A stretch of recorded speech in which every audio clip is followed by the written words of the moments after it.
Assalamualaikum warahmatullahi wabarakatuh. Saya Nurdalila Maulida dari jurusan Biologi B semester 2 dengan nomor induk mahasiswa 12070020050 akan melakukan praktikum analisis uji protein dengan menggunakan asam cuka. Protein berasal dari kata protos atau proteos yang berarti pertama atau utama. Protein merupakan komponen utama penyusun sel hewan atau manusia. Sel merupakan pembentuk tubuh, maka protein yang terdapat dalam makanan berfungsi sebagai zat utama dalam pembentukan dan pertumbuhan tubuh. Protein adalah suatu senyawa organik yang berbobot molekul tinggi berkisar antara beberapa ribu sampai jutaan.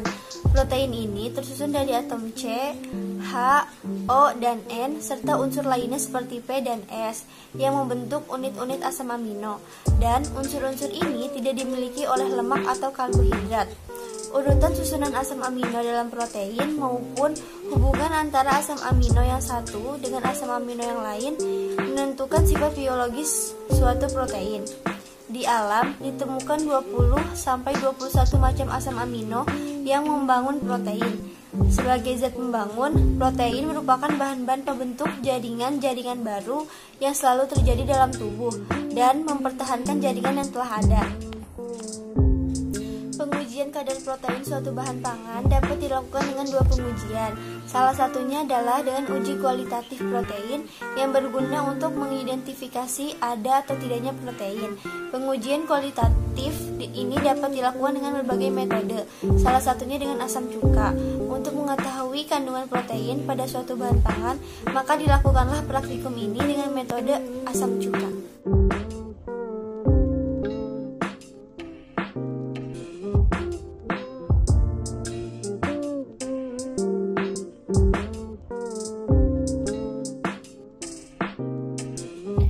Berikut adalah bahan-bahan yang sudah dimasukkan ke dalam gelas.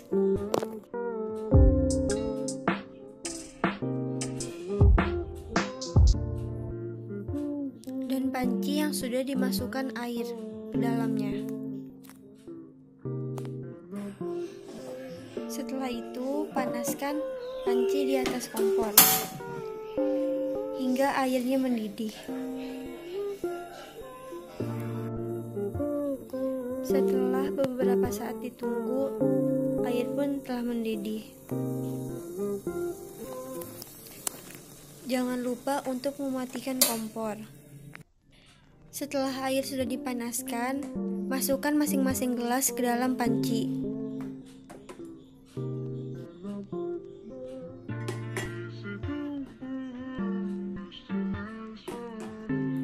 Kemudian masukkan cuka secukupnya ke masing-masing gelas.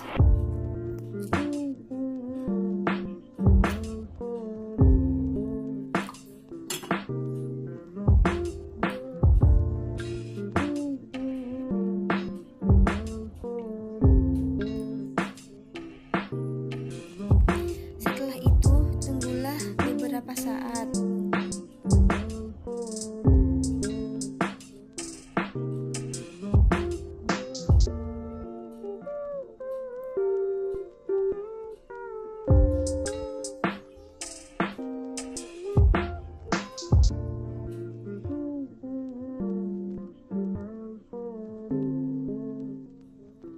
Inilah hasil dari kecap yang telah dipanaskan di atas air yang telah dididihkan dan diberi beberapa tetesan asam cuka.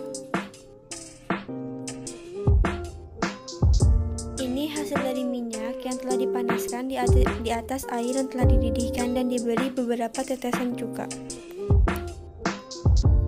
Ini hasil dari susu yang telah dipanaskan di atas air yang telah dididihkan dan diberi tetesan cuka. Hasilnya terdapat penggumpalan di dalam susu tersebut. Begitupun dengan telur. Telur yang telah dipanaskan di atas air yang mendidih dan diberi tetesan cuka mengalami penggumpalan.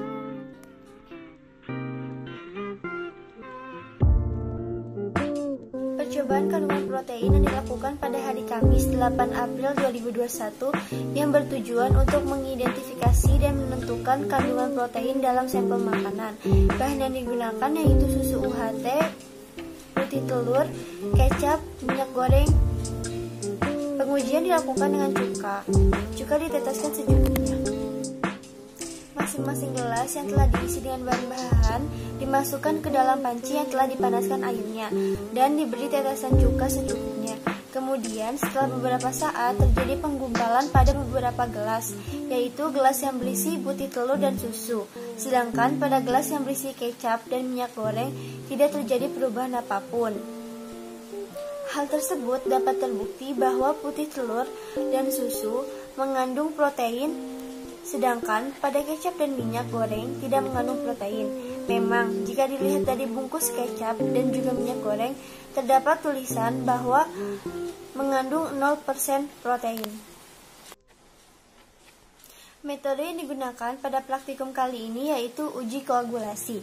Uji koagulasi itu penggumpalan akibat pemanasan dan penambahan asam pada masing-masing bahan yang digunakan. Pada praktikum ini yaitu asam asetat atau asam cuka.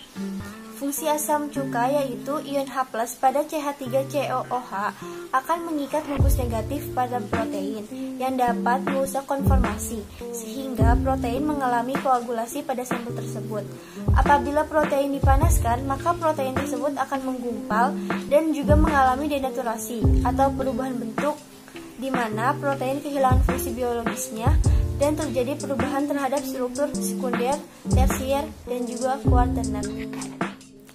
Terima kasih, kurang lebihnya saya mohon maaf. Wassalamualaikum warahmatullahi wabarakatuh.